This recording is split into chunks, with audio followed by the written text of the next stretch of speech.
Hindi nangalingid kay Maris Umali ang kumalat sa social media na pagsasabi niya ng matanda kay Attorney Salvador Medialdia. Ito'y matapos nga na mag-live ang isang netizen na kasama niya doon habang nakaantabay sa mga balita na maihahayag niya dito sa Pilipinas habang siya ay nasa The Hague upang bantayan ang mga nagaganap doon kay FPRRD.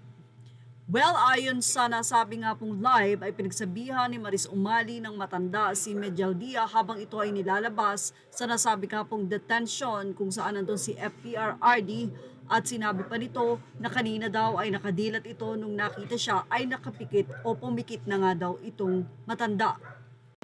Inalmahan ito ng news anchor ng GMA at narito ang paliwanag ni Maris Umali.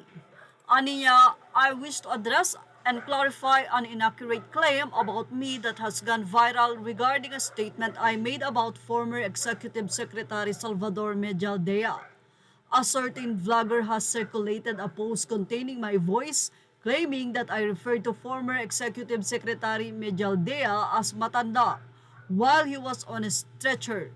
This interpretation is inaccurate. What I actually said was tignan mo yung mata niya, Medialdia. Nakabukas siya. Patuloy nga ng kwento o paliwanag ni Maris Umali nung una pero nung nakita niya ako pinikit. At the time I, along with our stranger, was reviewing an exclusive footage of former Executive Secretary Medialdia being taken out of the penitentiary on a stretcher. My observation was purely about his eyes, how they were initially open but closed upon seeing me during my attempt to interview him.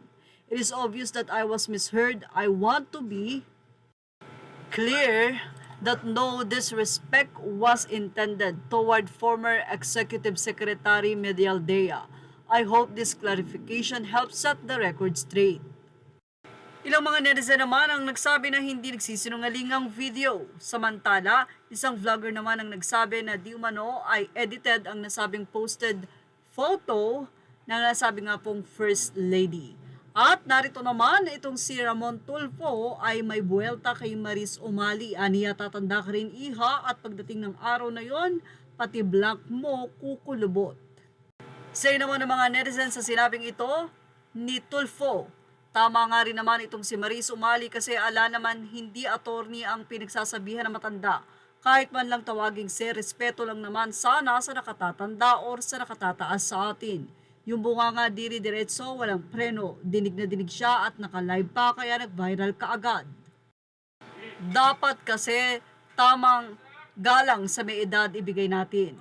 Tunay na matanda na si ES Medialdia pero kahangahangang siyang kaibigan. Walang iwanan at doon panalo, higit pa sa loto si PRRD. Binigyan siya ng kaibigang thick and thin, hindi siya iniwan. Ang galing pag-attorney stressful pinagdaraanan and yet kung husay humarap sa mga puti.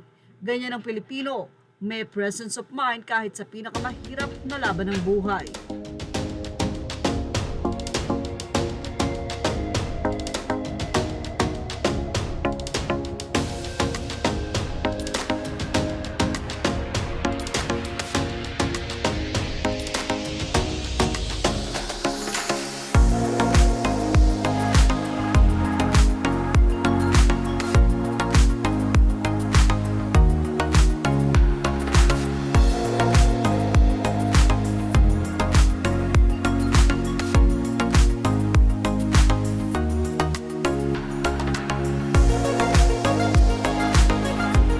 Well, ano mas sa inyo about dito? Thank you for watching. Images are all credit to the rightful owners. Please like, share, and subscribe.